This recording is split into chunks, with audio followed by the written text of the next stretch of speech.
Hello, അപ്പോൾ ഞാനൊരു reels ഇട്ടിട്ടുണ്ടായിരുന്നത് ഞാൻ നിങ്ങൾക്ക് കന്നഡ പഠിപ്പിച്ച് തരാമെന്നുള്ള രീതിയിൽ. സോ അപ്പോൾ നമുക്ക് കന്നഡ പഠിക്കാം. സോ ഞാനിപ്പോൾ ബാംഗ്ലൂർ ആയതുകൊണ്ട്, ഞാൻ ജനിച്ചത് മറന്നു നോക്കുക, ബാംഗ്ലൂർ ആയതുകൊണ്ട് എനിക്ക് കുറച്ച് കന്നഡ ഇവിടെ ആയതുകൊണ്ട് എനിക്കറിയാം. സോ അപ്പോൾ ഇവിടെ എന്ന് വെച്ചാൽ ഓൾറെഡി ഉള്ള ആൾക്കാരോ ഒരുപാട് മലയാളികൾ ഇപ്പം ഇങ്ങോട്ട് വരുന്നുണ്ട്, ഇവിടെ താമസിക്കുന്നുണ്ട്, കുറച്ച് വർഷമായിട്ട് താമസിക്കുന്നുണ്ട്. അപ്പോൾ അവർക്കൊക്കെ അങ്ങനെ നല്ല രീതിയിൽ കന്നഡ ചിലപ്പോൾ സംസാരിക്കാൻ അറിയുന്നുണ്ടാവില്ല.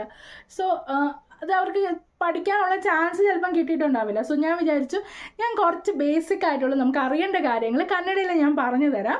സോ അത് നിങ്ങൾക്ക് ഹെൽപ്ഫുൾ ആവും. സോ ഇവിടെ ഉള്ള നമ്മുടെ ലോക്കൽ കന്നഡിക്കാസിനോട് സംസാരിക്കുമ്പോൾ അവരുടെ ലാംഗ്വേജിൽ നമ്മൾ സംസാരിക്കുകയാണെങ്കിൽ അവർക്ക് ഭയങ്കര സന്തോഷമാണത്. നമ്മളിപ്പോൾ ഒരു മാർക്കറ്റിൽ പോവുക അല്ലെങ്കിൽ ഒരു ക്യാബിൽ ഓട്ടോയിലൊക്കെ പോകുമ്പോൾ ചിലപ്പോൾ അവർക്കൊന്നും ഇംഗ്ലീഷ് അറിയണമെന്നില്ല, ചിലപ്പോൾ നമുക്ക് കമ്മ്യൂണിക്കേറ്റ് ചെയ്യാനൊക്കെ ഡിഫിക്കൽട്ടായിരിക്കുമല്ലോ. അപ്പോൾ അതിന് വേണ്ടിയിട്ട് കുറച്ച് യൂസ്ഫുൾ കാര്യങ്ങളൊക്കെയാണ് ഞാൻ പറഞ്ഞു തരാൻ പോകുന്നത്. സോ ഫസ്റ്റ് ഞാനൊരു 3 വാക്ക്, ഒരു 3 സെൻറ്റൻസാണ് ഇന്ന് പറഞ്ഞു തരാൻ പോകുന്നത്. സോ ഓരോ ദിവസം നമുക്ക് കുറേശ്ശെയായിട്ട് പഠിക്കാം. അങ്ങനെ നിങ്ങൾ നല്ല ഫ്ലുവൻ്റ് ആയിട്ട് പഠിപ്പിക്കുമെന്നല്ല, എന്നാലും ബേസിക് ആയിട്ട് നിങ്ങൾ അറിയേണ്ട കാര്യങ്ങളും കുറച്ചൊക്കെ നമുക്ക് മാനേജ് ചെയ്യാൻ പറ്റുന്ന കാര്യങ്ങളൊക്കെ ഞാൻ ഈ വീഡിയോയിൽ പറഞ്ഞുതരാം. സോ ഫസ്റ്റ് വന്നിട്ട് നമുക്ക് 3 വാക്കുകൾ പഠിക്കാൻ തന്നില്ല. ഫസ്റ്റ് ഏറ്റവും ഇമ്പോർട്ടൻ്റ് ആയിട്ടുള്ള കാര്യമാണ് നമുക്ക് വെള്ളമല്ലേ. അപ്പോൾ നമ്മളിവിടെ വന്നിട്ട് വെള്ളത്തിന് കന്നഡയിൽ നീരു എന്നാണ് പറയുന്നത്. നീരു എന്ന് പറഞ്ഞാൽ വെള്ളം, നീരു. ഊട്ട എന്ന് പറഞ്ഞാൽ ഫുഡ്, ഊട്ട നീരു. അടുത്തത് വന്നിട്ട് എല്ലി എന്ന് വെച്ചാൽ എവിടെ. ഓക്കെ, അപ്പോൾ നമ്മളിന്ന് പഠിച്ച 3 വാക്കാണ്. ഫസ്റ്റ് വൺ നീരു എന്ന് വെച്ചാൽ വെള്ളം, ഊട്ട എന്ന് വെച്ചാൽ ഭക്ഷണം, എല്ലി എന്ന് വെച്ചാൽ എവിടെ. ഓക്കെ, അപ്പോൾ നമുക്ക് 3 സെൻറ്റൻസ് പഠിക്കാം. ഫസ്റ്റ് വൺ, എല്ലാവരും ഫസ്റ്റ് ഏതെങ്കിലും ഒരു ലാംഗ്വേജ് പഠിച്ചാൽ ചോദിക്കാൻ ആഗ്രഹിക്കുന്നത് പേരെന്താണെന്നുള്ളതല്ലേ. അപ്പോൾ നമുക്ക് കന്നഡയിൽ പേരെന്താണെന്നുള്ളത് എങ്ങനെയാണെന്ന് ചോദിക്കാം. നിം ഹെസറേനു എന്നാണ് ഒരാളോട് ചോദിക്കുക. അപ്പം അവർ തിരിച്ച് ഇപ്പം എൻ്റെ അടുത്ത് ആരെങ്കിലും നിം ഹെസറേനു എന്ന് ചോദിച്ചാൽ ഞാൻ പറയും നൻ ഹെസറു വർഷ, എൻ്റെ പേര് വർഷ. അതുപോലെ നൻ ഹെസറു വർഷ, നിം ഹെസറേനു, നൻ ഹെസറു വർഷ. അപ്പോൾ നിങ്ങളുടെ പേരെന്താ? എൻ്റെ പേര് വർഷ. ഇതാണ് ഈ സെൻറ്റൻസ്. സെക്കൻഡ് വൺ വന്നിട്ട് നമ്മൾ ആരുടെങ്കിലും ഭക്ഷണം കഴിച്ചോ എന്ന് ചോദിക്കണമെങ്കിൽ ഊട്ട ആയിത്ത.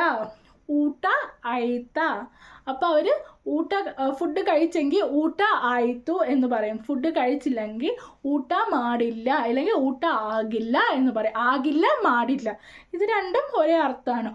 ഊട്ട ആകില്ല, ഊട്ട മാടില്ല. ഫുഡ് കഴിച്ചിട്ടുണ്ടെങ്കിൽ ഊട്ട ആയിത്തു. അപ്പോൾ എന്താ ചോദിക്കണ്ടേ?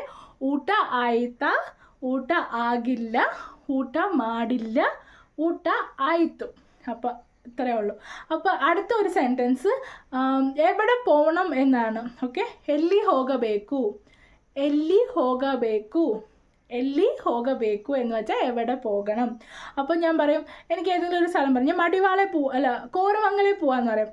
കോരമംഗല ಹೋಗಬೇಕು, എനിക്ക് കോരമംഗലയിലേക്ക് പോകണം. ಎಲ್ಲಿ ಹೋಗಬೇಕು, ಕೋರಮಂಗಲ ಹೋಗಬೇಕು. ಎಲ್ಲಿ ಹೋಗಬೇಕು, ಕೋರಮಂಗಲ ಹೋಗಬೇಕು.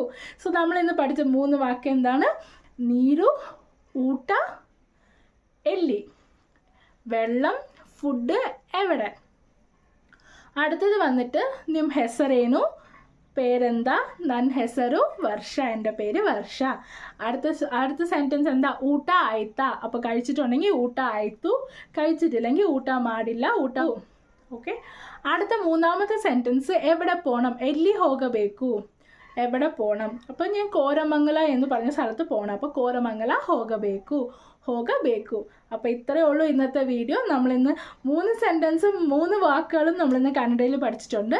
അപ്പോൾ ബാക്കി നാളത്തെ വീഡിയോയിൽ ഞാൻ പഠിപ്പിച്ചു തരാം. സോ എല്ലാവരും ഇഷ്ടപ്പെടുന്നു എന്ന് വിചാരിച്ച ഈ വീഡിയോ എന്തെങ്കിലും നിങ്ങൾക്ക് കൂടുതൽ അറിയാൻ താല്പര്യം ഉണ്ടെങ്കിൽ കന്നഡയിൽ കമൻറ്റിൽ ഇട്ടാൽ മതി, ഞാൻ അതിൻ്റെ വീഡിയോ ചെയ്യാം. ഓക്കെ, സോ അപ്പോൾ നാളെ കാണുന്നവരെ ഇറ്റ്സ് ബൈ ഫ്രം വർഷ.